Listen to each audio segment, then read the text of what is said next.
사람들이 이 시대를 말세라고 얘기합니다. 그러면서 또 불안해하고 염려하고 근심하기도 합니다. 또 이런 때를 타서 또 이단들이 득세하면서 우리를 미혹해 하려고도 합니다.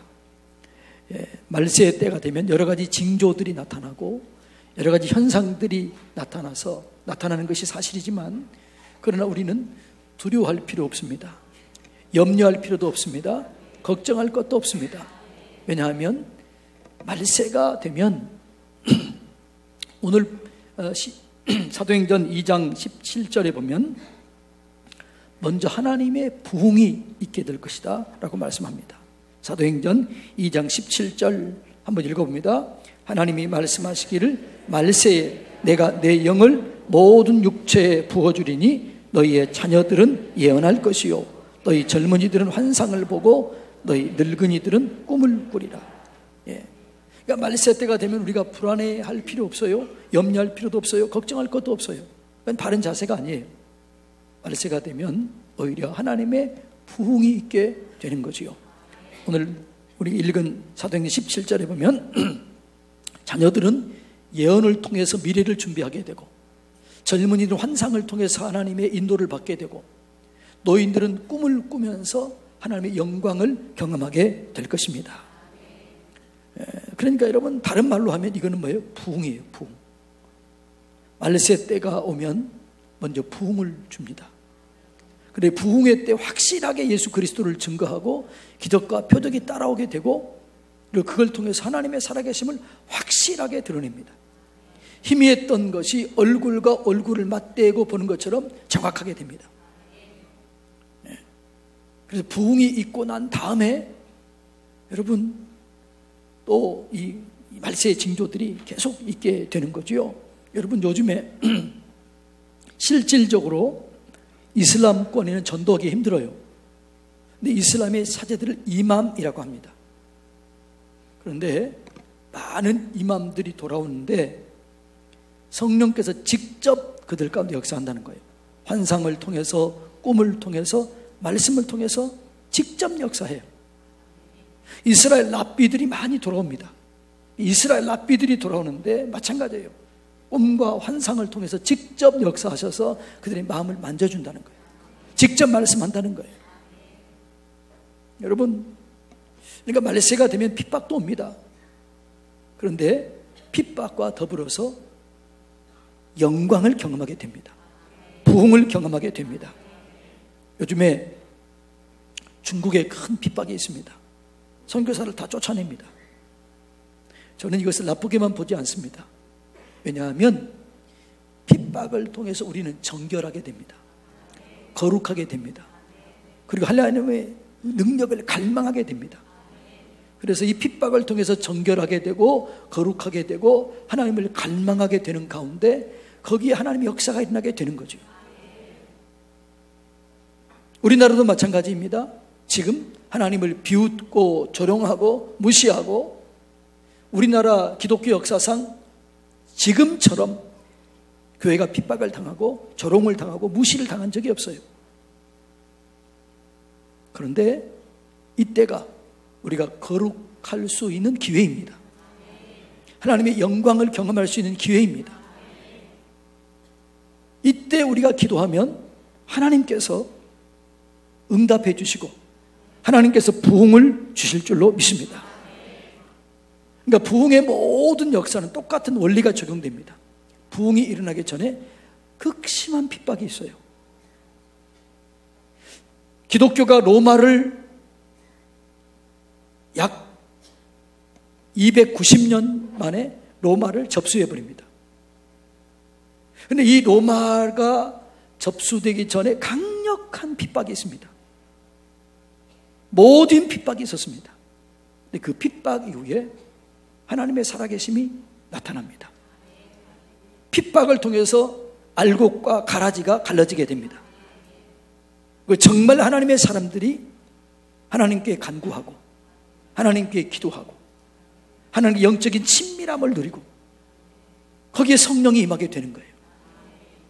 그리고 부흥이 폭발적으로 일어나게 된 겁니다. 여러분, 이것이 성경적인 원리입니다.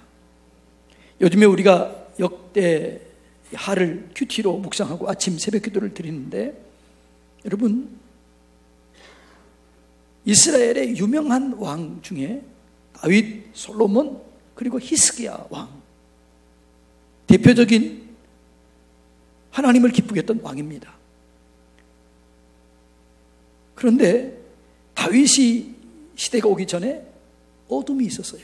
사울 왕에 통해서 어둠이 있었고, 히스기야 왕의 때에 부흥이 일어나게 되는데, 그 전에 그 아버지 아하스를 통해서 완전하게 하나님의 나라가 무너집니다. 성전이 문을 닫습니다. 인신제사를 드립니다. 성전의 모든 기물들을 다 내보냅니다. 그리고 하나님이 조롱을 당하고 비웃음을 당하고, 제사장들은 쫓겨나가고, 레위인들은 먹을 것이 없어서 자기 길로 갑니다. 이걸 25년 동안 지켜본 히스기야 왕이 이걸 본 거예요. 그리고 기도한 겁니다. 그리고 히스기야 왕이 되는 첫 달, 첫날부터 개혁을 시작합니다. 그때부터 성전을 청결하게 합니다. 모든 사람들을 속죄 제사를 드립니다. 제사장을 세웁니다. 레위인들을 세웁니다. 찬양을 하게 합니다. 영광을 경험하게 합니다. 2달 만에 완전히 바뀌어지는 거죠. 그리고 부흥이 시작됩니다. 여러분, 환난의 때, 고난의 때, 말세의 때 우리는 두려워할 것이 없습니다. 왜냐하면 지금은 부흥의 때입니다. 부흥이 이 땅에 다시 한번 있게 될 줄로 믿습니다. 때가 그래요, 때가. 그래서 여러분, 이 때에 두려워하지 말고 이 부흥의 때에 우리 교회를 사용해 주십시오. 우리의 가정을 사용해 주십시오. 나를 사용해 주십시오. 이렇게 기도하는 자들이 쓰임받게 될 줄로 믿습니다. 항상 성경은 그래요. 우리나라도 마찬가지죠. 우리나라에 1907년에 대부흥이 있었습니다. 그때 가장 어두운 때였어요. 백성들이 절망 가운데 있었습니다. 일제의 수탈이 있었고 많은 사람들이 두려움에 떨고 있었습니다. 그때에 평양 장대현 교회에서 회개 운동이 일어나게 되고 하나님을 갈망하고 하나님께 부르짖을 때 거기에서 부흥이 일어나게 되는 거예요. 그리고 그때 그 부흥을 통해서 아마도 그때 이 서산에서 제일 오래된 감리교회나 이런 교회, 그때 그 부흥의 불이 터진 거예요. 제가 강원도에서 목회했는데 그때 강릉 지역에 감리교들이 세워졌고 주문진의 교회들이 세워졌는데 그때예요. 아마도 여기에 몇백 년 된 100년이 넘었던 교회는 그때 세워진 거죠. 그 부흥의 때 세워지는 거죠. 여러분, 환난이 있고 핍박이 있고 고난이 올 때 우리는 원망하지 말고 불평하지 말고 감사하면서 하나님을 갈망하고 하나님 역사를 사모하면 하나님께서 거기에 부흥을 주실 줄로 믿습니다. 그러니까 우리는 고난을 통해서 강해져요. 고난을 통해서 정결해져요. 그리고 하나님만을 바라보게 하는 거죠. 그래서 하나님만을 바라보고 하나님만을 의지할 때 하나님이 거기 역사해요. 그리고 하나님의 살아계심을 온 천하에 드러내는 거죠. 내가 하나님이다. 내가 여호와다. 그리고 이 땅을 고치고 이 땅을 치료하는 거죠. 이게 부흥입니다. 여러분, 지금은 부흥의 때입니다. 부흥은 돌파입니다. 돌파라는 뭐냐 그러면 쳐서 깨뜨린다. 어려움이나 장애를 뛰어넘는다. 돌파하는 거죠. 그러니까 부흥이 일어나게 되면요, 돌파가 이루어져요. 묶였던 것들이 풀려지게 되고 닫혔던 것들이 열려지게 되는 거죠. 그런데 이 부흥은 강력한 기도로 준비된 곳에 임하게 되는 거죠. 여러분, 우리 교회에 기도회들이 참 많습니다. 새벽 기도, 정오 기도, 밤 기도, 자정 기도. 우리는 기도하려면 얼마든지 할 수 있어요. 그런데 이 부흥은 기도가 쌓여지는 곳에 임하게 되는 거죠. 그래서 우리는 기도를 쌓아야 될 줄로 믿습니다. 쌓여져 있어야 돼요. 여러분, 사도행전 10장에 보면 고넬료가 첫 번째 성령의 은혜를 받아요. 그리고 그의 가정에서부터 부흥이 시작되고 이방인에게 부흥이 거기서부터 시작됩니다. 그런데 하나님께서 고넬료에게 나타나서 이렇게 얘기합니다. 내 기도와 구제가 하나님 앞에 상달되었다. 쌓여졌다는 거죠. 기도가 쌓여지고 구제가 쌓여지고 그랬을 때 하나님께서 그걸 기억하셨다가 어느 순간에 역사하셔서 부흥을 이루는 거죠. 여러분, 가정의 기도가 쌓여져야 됩니다.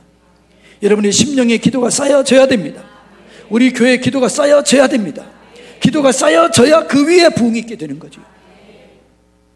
어떤 사람들은 쌓여진 기도를 통해서 인생을 기도로 끌고 가요. 그러니까 인생이 쉽습니다.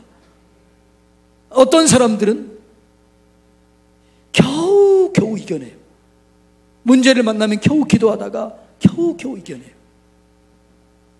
여러분, 기도가 쌓여지면 순식간에 기도 응답이 되는 거지요. 사도행전에 보면 강력한 부흥, 교회 안에서만 부흥이 아니라 그 지역 전체에 부흥이 임하게 돼요. 그 부흥이 사도행전 2장의 부흥이 나오고 사도행전 4장의 부흥이 나와요. 근데 사도행전 2장의 부흥은 1장 14절에 이렇게 나옵니다. 다 같이 한번 읽습니다. 여자들과 예수의 어머니 마리아와 예수의 아우들과 더불어 마음을 같이하여 오로지 기도에 힘썼다. 오로지 기도에 힘썼다. 기도가 쌓여졌다는 거죠. 기도가 찼다는 거예요. 그랬을 때 오순절 마가다락방에 기적이 임하게 되는 거예요. 4장에 또 그 땅이 진동하고 그 집이 진동하고 그 지역이 진동할 만큼 강력한 성령이 역사가 있었는데 그 비결이 뭐냐? 4장 31절 다 같이 읽습니다. 빌기를 다하매 모인 곳이 진동하더니 머리가 다 성령이 충만하여 담대히 하나님을 증거하니라. 아멘. 빌기를 다하매 기도가 채워지매 분량이 채워졌다는 거죠. 기도의 분량이 채워진 거예요. 여러분, 기도의 분량이 채워지면 하나님이 역사해요. 하나님은 여러분이 기도의 분량을 채우기를 원해요. 기도의 분량을 채우시기 바랍니다. 여러분의 심령에, 여러분의 가정에, 우리 교회의 기도의 분량이 채워져야 돼요. 주님께서 원하시는 만큼 기도의 분량이 채워지면 그때 하나님의 영광이 임하게 되는 거죠. 오늘 본문에 보면 그 영광이 어떻게 해요? 평강으로 임하게 됩니다. 영광이 임하게 됩니다. 여러분, 영광은 이런 거예요. 여기에 모여있는 전체가 하나님의 임재를 경험하는 거예요. 그러니까 임재는 부분적이에요. 어떤 사람은 경험하고 어떤 사람은 받지 못하고 어떤 사람은 치유되는데 어떤 사람은 치유되지 않아요. 근데 영광은 거기에 안에 있는 모두가 하나님의 살아계심을 경험하게 됩니다. 영광이 임하게 되면 이 성전 안에 있는 모든 전체가, 여러분의 전체가 치유와 회복과 능력을 경험하게 되는 거죠. 마가의 다락방의 120명 전체가 성령의 불을 받았습니다. 사도행전의 빌기를 다음에 모인 것 전체가 진동했습니다. 하나님의 살아계심을 경험하게 된 겁니다. 이것이 부흥인 줄로 믿습니다.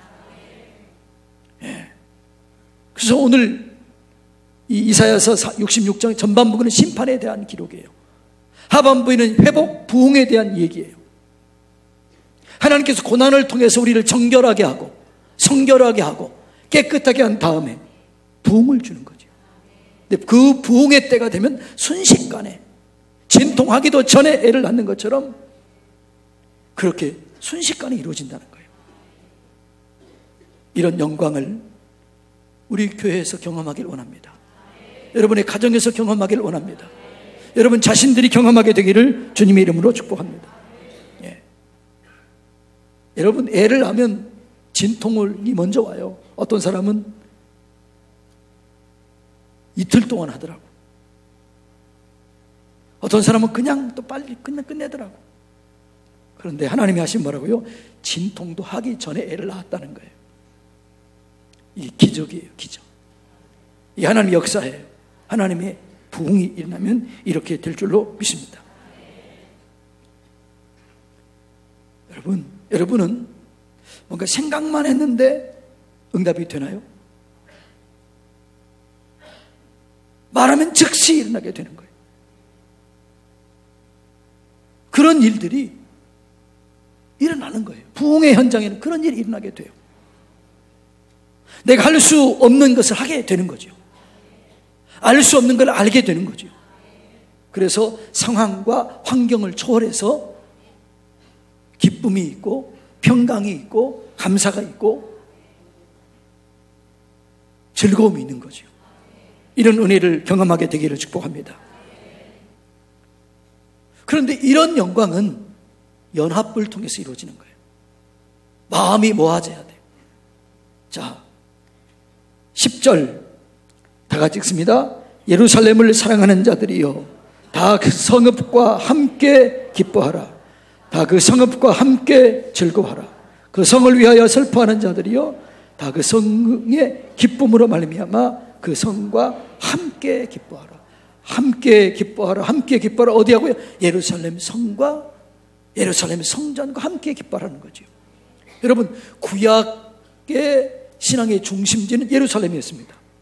예루살렘 성전이었습니다. 그러니까 예루살렘 성전을 중심으로 해서 그들은 신앙생활을 했고 성전을 중심으로 해서 하나님께서 축복의 문을 열어주었습니다. 그런데 오늘은 어디를 중심으로 해요? 교회를 중심으로 역사하십니다. 그래서 여러분, 교회가 연합이 이루어지고 교회가 마음이 모아지게 되고 교회가 기도가 쌓여지게 되면 이 우리 교회를 통해서 영광을 경험하게 되는 거예요. 말세 때가 되면은요, 교회가 둘로 쫙 갈라집니다. 하나님의 영광을 경험해서 부흥하는 교회는 계속 부흥됩니다. 몰려오는 거예요. 그러나 사라질 교회들은 다 사라지게 됩니다. 말세가 되면 알곡과 쭉정이가 갈라지게 됩니다.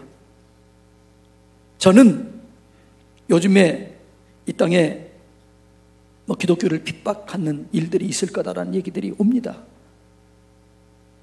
또 그런 일들이 실제로 올 겁니다. 그런데 제가 볼 때 그건 나쁜 것만은 아니에요.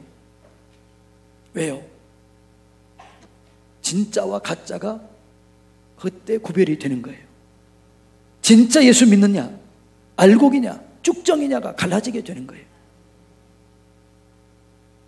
그래서 여러분, 이 시대는 알고는 계속 안으로 들어오게 됩니다. 믿음이 깊어집니다. 말씀 가운데 순종하게 됩니다. 하나님의 영광을 경험하게 됩니다. 근데 쭉정이들은 밖으로 나가요. 그리고 없어져 버리는 거예요. 여러분, 알곡이 되기를 축복합니다.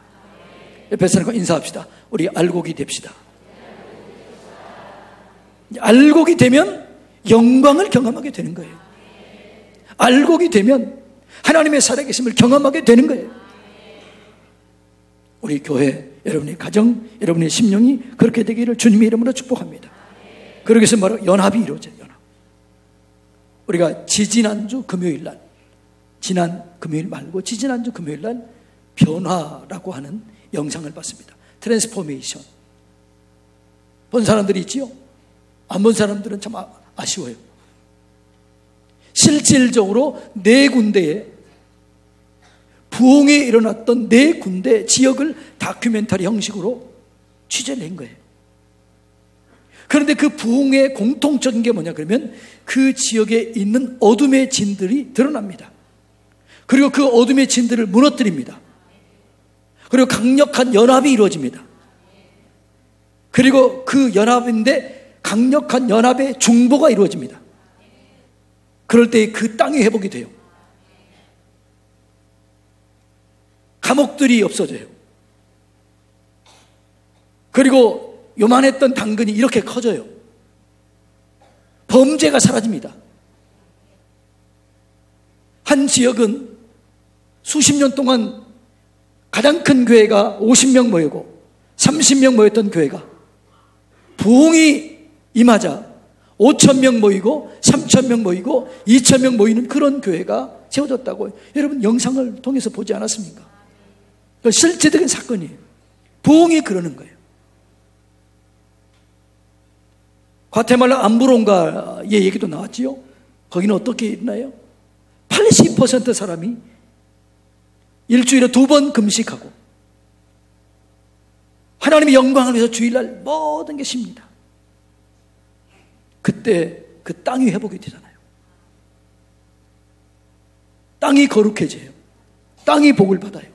부흥이 일어나면 이렇게 되는 거지요. 저는 지금이 이 부흥을 경험할 때고 우리가 준비해야 될 때라고 믿습니다. 여러분, 저는 우리 교회가 이 일을 감당하기를 원합니다. 우리 교회가 서산 지역의 부흥을 주도하고 서해안 지역의 부흥을 주도하고 조국교회의 부흥의 불쏘시개가 되어서 하나님의 살아계심을 경험하고 나타내고 드러내고 증거하는 그런 교회가 되기를 원합니다. 하나님이 그런 교회를 지금 찾고 계셔요. 왜냐하면 지금이 그런 때이기 때문에 그래요. 사도행전 2장에 보면은 사람마다 두려워하는데 사도들로 인하여 기적과 표적이 나타나게 되고 성도들은 마음을 모아 함께 모여 시와 찬미와 신령한 노래로 함께 찬송을 올리고 자기 것을 자기 것이라 하지 아니하고 팔아서 가난한 사람들에게 나누어주고 천국이 이루어지게 되는 거지요. 그때 하루에 3,000명이 돌아오고 5,000명이 돌아오고 셀 수 없는 사람이 돌아오고 부흥이 임하게 됐다라고 성경은 말합니다. 사랑하는 성도님 여러분, 많은 사람들이 이때 말세라고 얘기합니다. 네, 말세는 두려워할 필요가 없어요. 왜냐하면 말세가 때가 되면 먼저 부흥을 주실 거예요. 자녀들이 예언할 것이고 젊은이들이 환상을 보고 노인들이 꿈을 꾸며 하나님의 영광을 경험하게 되는 거예요. 지금 이 시대가 그런 때입니다. 이 시대에 하나님이 부흥을 주실 줄로 믿습니다. 이 땅에 부흥을 주실 줄로 믿습니다. 그런데 누구에게요? 기도하는 자에게, 기도하는 지역에, 기도하는 교회, 연합하는 지역에, 연합하는 교회에 일어나게 되는 거죠. 여러분, 이 부흥을 준비하는 여러분의 우리 심령들, 우리의 가정, 우리 교회가 되어서 우리 시대에 이 부흥을 경험하게 되는 놀라운 축복을 누리시기를 주님의 이름으로 축복합니다.